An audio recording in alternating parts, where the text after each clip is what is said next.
Tony, we are so excited to speak with you. And so many people launch podcasts and launch businesses or want to help entrepreneurs.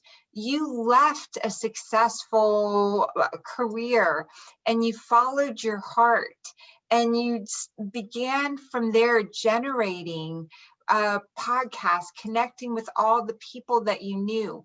So many podcasts don't make it. Why is it that yours has made it? And what would you share for aspiring podcasters? That's going to take me about 3 weeks to answer. There's so much to say in that. One thing I want to say is that I left my career as an entrepreneur to get into podcasting, to connect others, because I saw that this was something I could control, and there's a whole long story on that.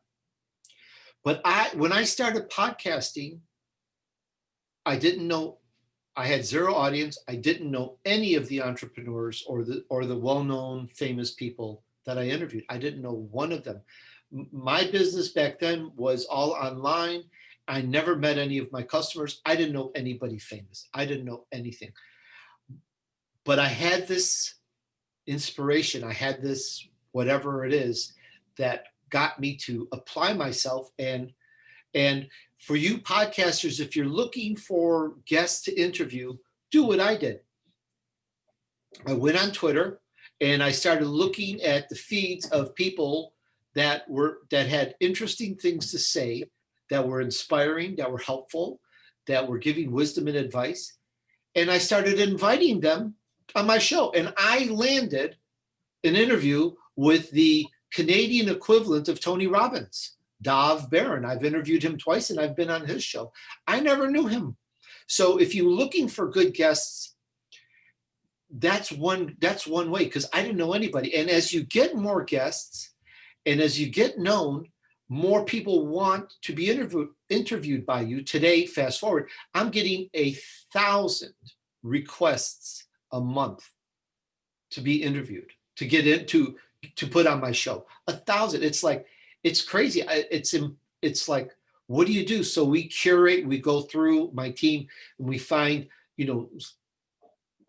some, let's say, gems, and I don't mean it that everyone isn't a gem, but what value can we bring to the people? So those are a couple ways right there. If you are looking to podcast, that's how you can get guests immediately. And as you've gotten good guests or world famous guests, I mean, I'm landing just about anybody that I want, but I get so many people. I've got movie stars, well-known directors and producers that I've interviewed and that are asking to be interviewed. So once you gravitate to that point, I believe the audience numbers grow, and also the level, the caliber of the guest. I don't know exactly how to say it. I have to think about that for a moment.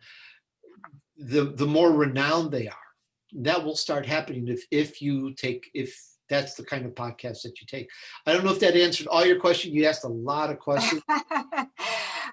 I'm so excited that you're here for so many reasons. We're launching your book, Imen of Atlantis, the first one, Bitten.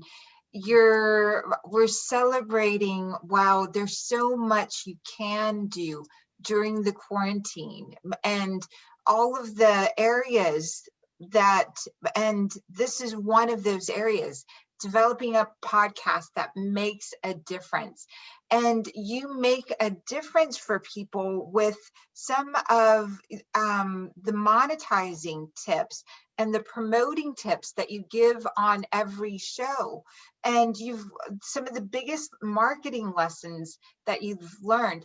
Could you give us like maybe 3 out of that? I love going to Twitter and look for those that really go to those that are already on social media is what your first share there is. And then slowly, as you're sharing people and you're offering content that's really valuable, you're learning for yourself as well as giving to the audience.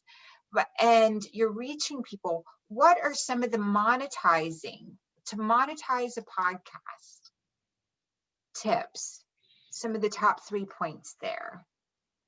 The biggest sponsor that I got at the time, I think that's my dog at the door.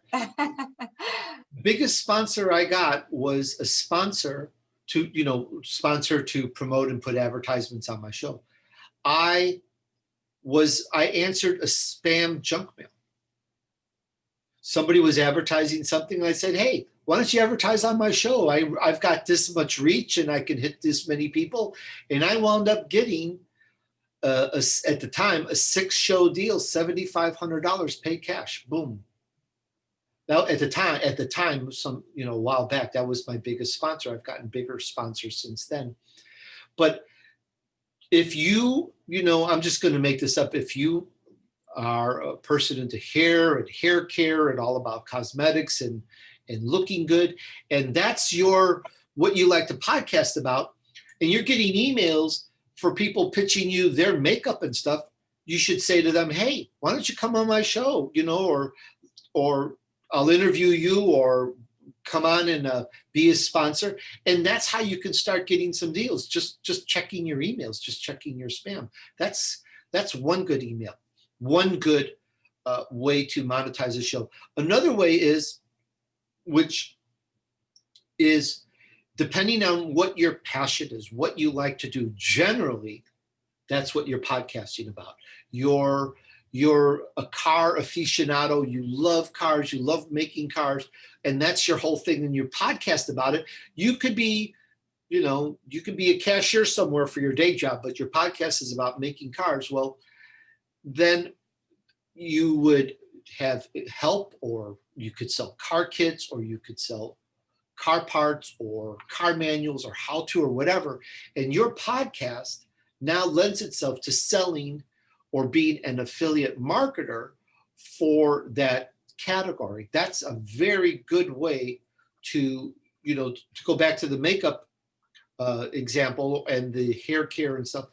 You could have sell somebody's line of makeup and hair care products as example, just through your podcast. That's another way that you can monetize your podcast.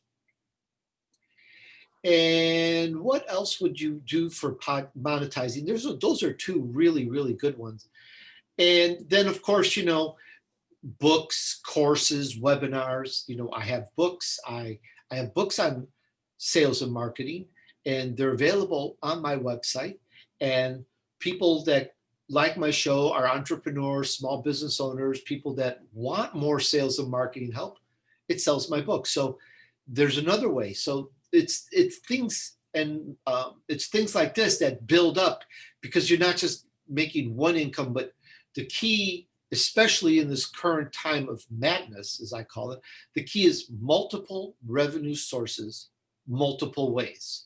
So you definitely want that. Don't be satisfied on one, because anything can happen to knock it out, as we know. So you need multiple. So you have to keep looking and keep finding more revenue sources, and just start brainstorming, asking friends, asking other podcasts. Another thing is, once you get into podcasting, if we're on that subject still, you start knowing other podcasters, you start being friends with other podcasters, having chats with them, and learning more of what they may do to generate income.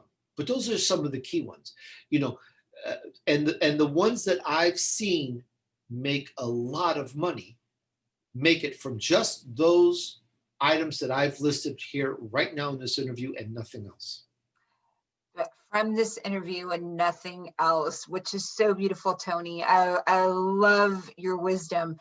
Back in the day when Greg started a podcast, my husband, Greg, years ago, his podcast would be listed higher than Eckhart Tolle's and Oprah Winfrey's. And today, in so much noise out in the world, you've just given golden gems, and you've got this incredible, the vision map. I know I saw that while looking through some of the work that you do and on your website and researching for this, because I love celebrating your work. You're authored a new book. You're already an Amazon bestseller. You're now moving into, which I think is so important. Einstein said the imagination is so much more important or so much more valuable than knowledge. And taking your years of writing, your skills, your speaking, your entrepreneurship, bringing that, working with someone else into this. I'm so looking forward to reading your book and parts of it. Tell us about vision mapping, or the vision map, or what that is about. What that is about is the most important thing that I could ever tell anybody, almost. Comma, almost. It's the almost most important thing I could ever tell anyone. I'm Italian. I have a little Italian humor, but it is probably the most important thing. Next question, please. Just joking. Just joking. Okay. You've all heard certain words. You know, you've heard of windshield, tire, engine, transmission, ignition, headlights. You know these words. You've all heard them. But I will bet you any amount of money right now, you can't go in your yard, in your garage, in your basement, and build me a car. But wait, I mean, build it from scratch, pour the rubber, build the tire, build the rim, build the axle, make the metal, make the headlights, make the engine. What are you, crazy? You can't do it in one lifetime. You just can't build everything. You go out and you go buy a car, you go lease a car, you go rent a car. So why do I say that? Because when I say the vision map, these words I'm going to say to you, you're going to go, I know those words. I know those words. And it's going to go right over the head. But you know, flour, sugar, salt, milk, cream, eggs, you know these words. But you can't make me one of the best souffles in the world. But you know the words. So the same with the vision map. Now, when I started podcasting 5 years ago with zero audience, I've never done anything audio or visual before ever. I didn't know anybody in the business, but yet I started podcasting. What was I thinking? Well, I wrote out the vision map. I wrote it out for me, and I accomplished it in a couple of years. I created my empire in just a few years because I really zoned into it. So I'm going to share with you the vision map. And again, you got to treat it like you've never heard these words before because they are so powerful. But if you don't use it, what good is it? What good is it? If I give you the keys to the kingdom and you never use it, what good is it? So this is very powerful stuff. So I wrote it out. And what started me on it was a book by Jordan Adler called Beach Money. And in chapter 2 or 3, Jordan talks about no job, no money, no house, no girlfriend. Life is a mess. He's a mess. And I could be making a little bit of a mistake. It's been years since I read it. So he goes out to the park and he kind of decides that's it. And he starts writing out his vision. What do I see myself doing? He's in the future. The way you write the vision is you're in the future and you look back and you write your past, which didn't happen yet, but you write it as if it happened. And it's sort of like a wishful dream. And you write out your vision. And your vision is this big, long-term, what you see yourself doing. Now, many, many years ago, companies would have 10, 15, 20-year visions. That's impossible today. Life changes too fast. So I say just a couple of years, a year or two. What do you see yourself doing? That's your vision. Then, and that's what you see yourself doing with the D as in David. Then there's your purpose. Why? Why are you doing it? What's your reason? That's B for being. Who are you? What are you? What are you about? Why are you doing this? What's your reason? That's your purpose. And then underneath that, you write, and these are just one sentence, but it takes weeks to write that one sentence. And then under that, you write your long-term objective. And that's your accomplishments, your H, your having. And I call it long-term objective, even though it's just a couple years long, is because if I said this bad word called goal, there's too many definitions. A goal is something you do in one day, 1 week, 1 month, 3 months. A goal is a ball in the net. There's too many definitions. So I call it a long-term objective.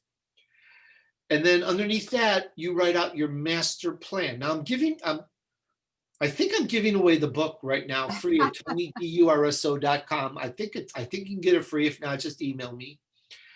And you write your master plan.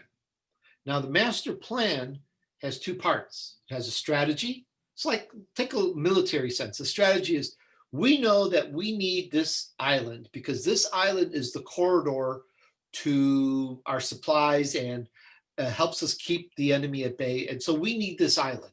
That's the strategy. Well, the tactical is, what are the steps we have to take the island? So you write that out.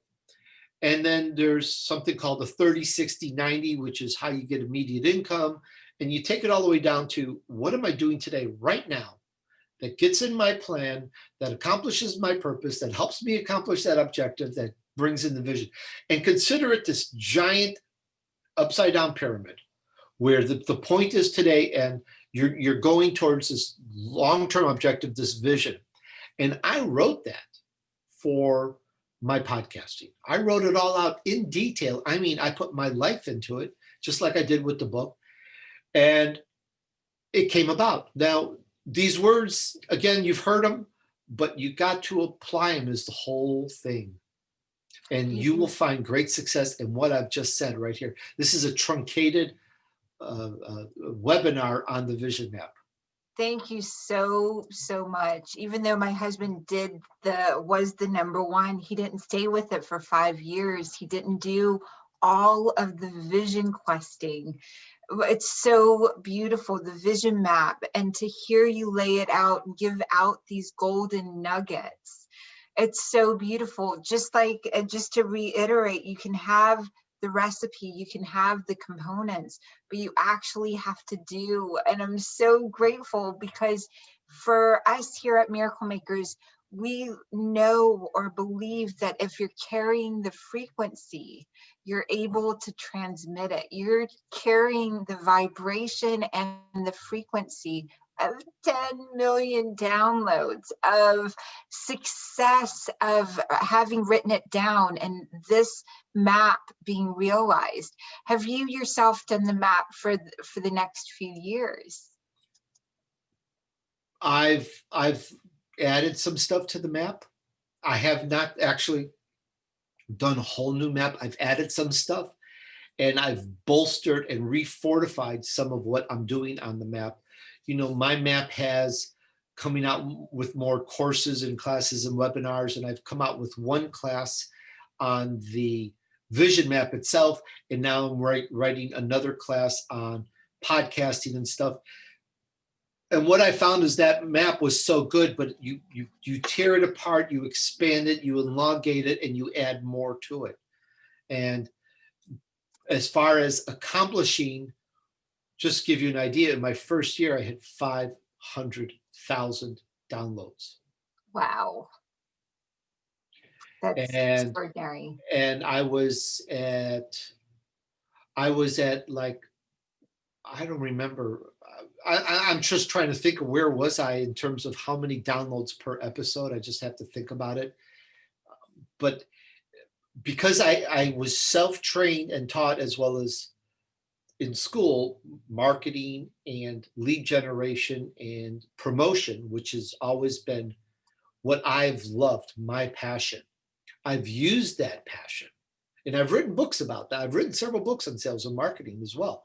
I've used that passion to infuse my vision map and create this, as I call it, an empire, because I have multiple things happening. So it's not like an empire, where I rule the country, but I think of it as an empire because I've created so much. If you look at it, I have a picture of the logo, there's so many products that I've created. And I could probably find that picture. There's so many books I've created and products. It's like, wow, it's like having an empire. But it doesn't, you just don't fall out of bed with all these things. It's one at a time. And to circle back to one of the beginning questions of this interview, yeah, it's one book, but I've put so much of my life in this book that even though I've written other books and done other stuff, this book is my baby. I'm so proud of it. It's got life, this book. It just, when you create something out there in the audience, you know what I mean? Your current creation is great excitement. I'm just so enthused about this book. And I really, before, we leave, I want to make sure that everyone has the message. If this book resonates with you and you read it, please let me know what you think. And if you like the book, I would be honored if you left me a kind 5-star review. It would just really make my day. And I'm very easy to reach. I'm very approachable at TonyDUrso.com.